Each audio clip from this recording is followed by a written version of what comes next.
Bismillahirrahmanirrahim. Hello everyone, this is Mr. Sarfaraz EducationWala. I'm 19 years old. I belong to Myanmar village Tehsil in Naseerabad district, Commercial Code, Pakistan.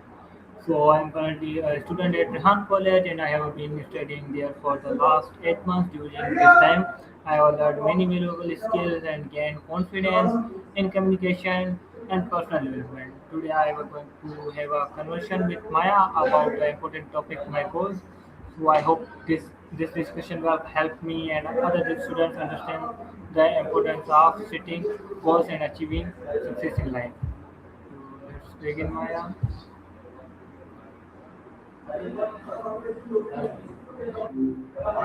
Hey, what's new? Hello, Maya. Hey, how's your morning going so far?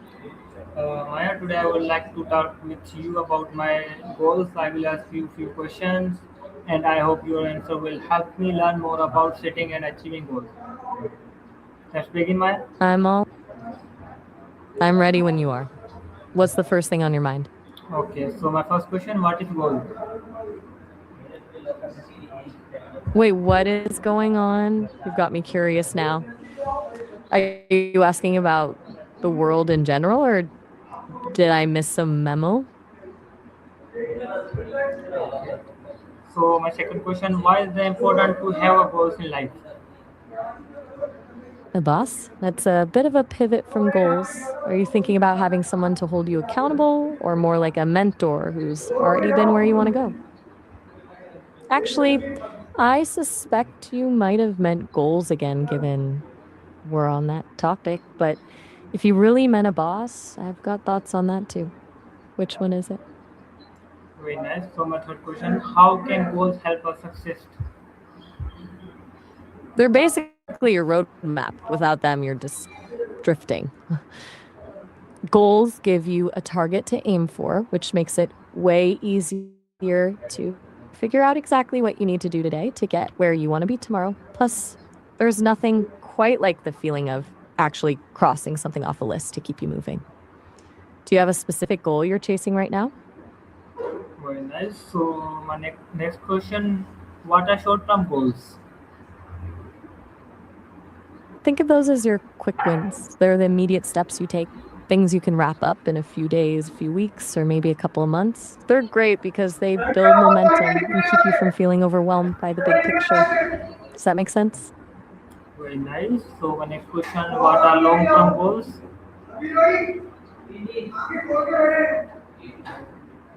I'm not sure I quite caught that. Did you mean long term goals? Yes. Got it. Those are the big picture dreams, the things that might take years to. Okay. So my next Mm, question. um, I'm listening. Yes, Maya, continue. You're sounding a bit stuck there. Do you want to take a second to collect your thoughts, or should we jump back into those goals? Okay, Maya. So my next question: how can students set effective goals? I think you might mean effective goals, right? Yes. For a student, that usually means breaking things down instead of just saying, I want to get better grades, which is a bit vague. They can set a goal to study a specific subject for an hour every day. It's all about making the goals specific, measurable, and actually doable. Do you think that's the hardest part? The setting or the sticking to it? Okay, very nice. So my next question: what is the smart goals method? I'm guessing you mean the SMART goals method. Yes. It's a framework to make sure your goals aren't just wishes. S stands for specific, M for measurable, A for achievable, R for relevant, and T for time bound. It basically forces you to be honest about what you're actually trying to do and when you'll finish it. Very nice, Maya. So my next question: why is planning important for achieving goals? I think we're having a little trouble with the transcription there. I'm guessing you're asking if planning is important for achieving your goals. If Yes. that's what you meant, then absolutely. Planning is like the bridge between the dream and the actual result. Without it, you've got the destination, but no map to get there. Okay, Maya. Very good. So how can I stay motivated to achieve my goals?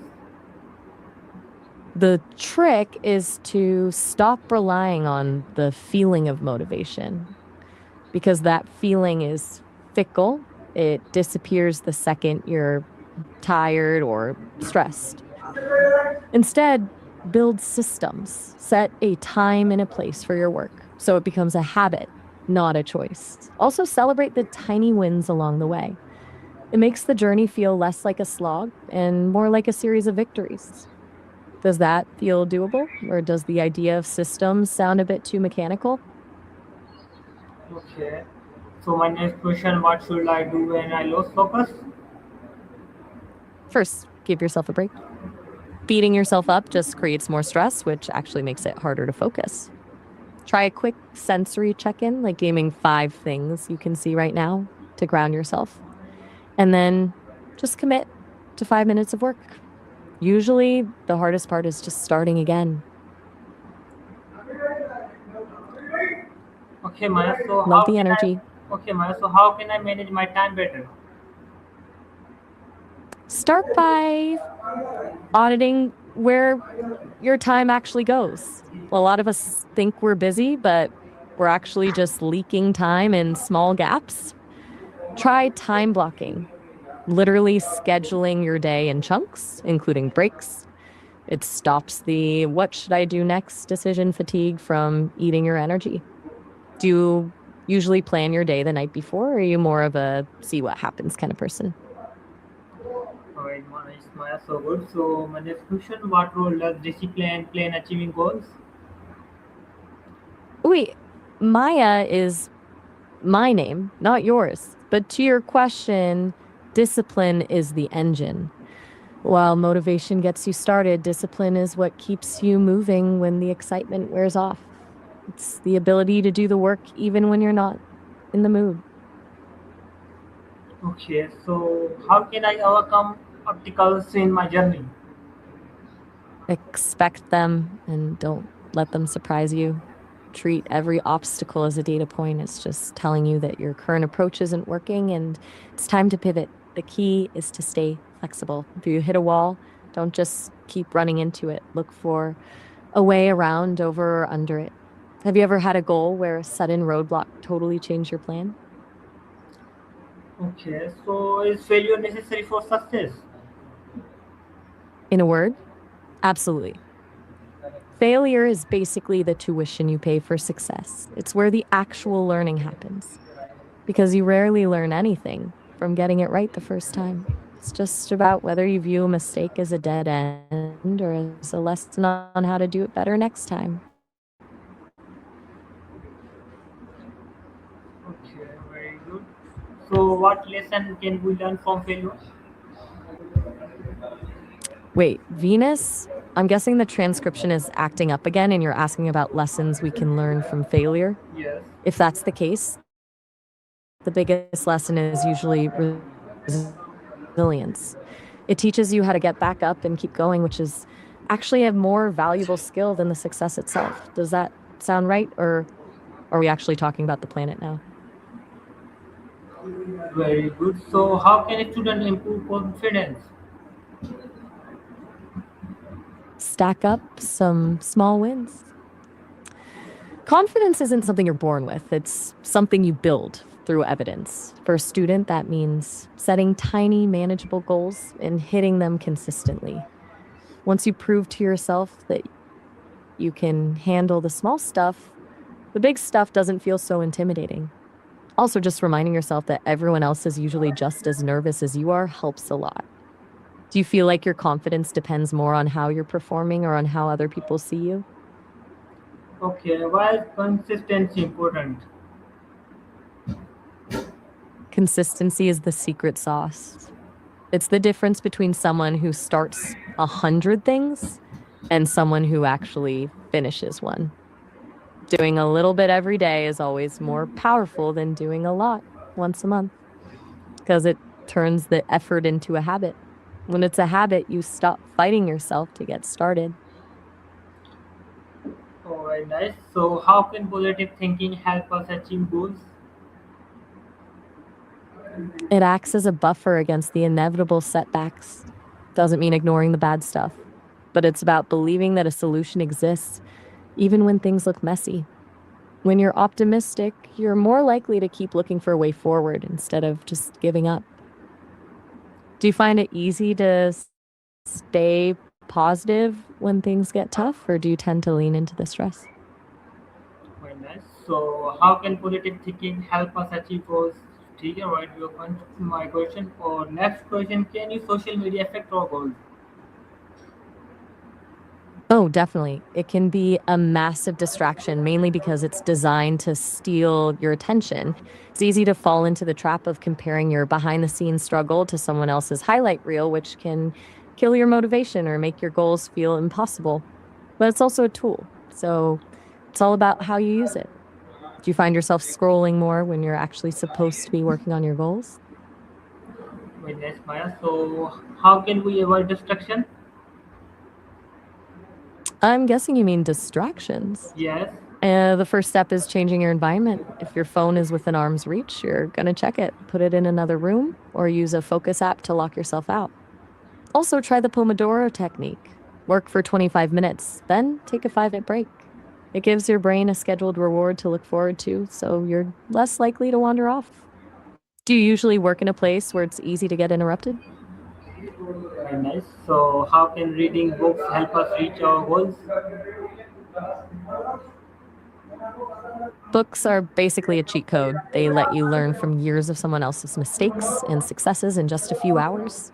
Instead of spending a decade figuring out a hard lesson on your own, you can just read how someone else did it and apply that to your own life. It's like having a mentor you can carry in your pocket. Do you have a favorite book that's changed how you think about things? Okay. So, what habits can help us become successful? It starts with the basics: sleep and movement.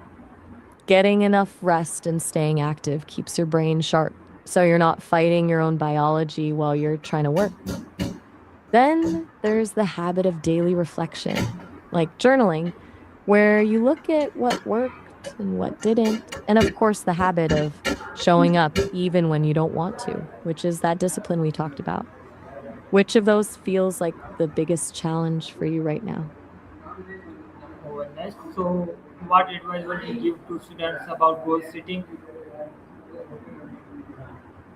Be kind to yourself. Don't treat your goals like a rigid contract that you can't ever break. Life happens, and you'll have days where you just can't get it all done. The best thing you can do is learn how to pivot without feeling like you failed. Just focus on being 1% better today than you were yesterday, and the consistency will take care of the rest. So amazing. So my next question and last ending question: what is the most important thing to remember when pursuing goals? That you're a work in progress. Don't get so caught up in the destination that you forget to appreciate the person you're becoming while you're working toward it. The goal is the target, but the growth is the actual prize. Does that feel like a good place to wrap up this deep dive, or is there anything else on your mind? Very nice. So thank you, Maya, for answering my question and sharing your valuable thoughts about goals. I learned that successful requires such clear goals, hard work, consistency, confidence, and passion. This discussion has motivated me to stay focused on my dreams and continue working toward a better future. Thank you, Maya. You are so welcome. Sounds like you've got a really solid handle on what it takes now. I love that you're walking away feeling motivated. That's the best part. Just remember to take it one small step at a time. I'm here whenever you want to brainstorm more or just need a little push to keep going.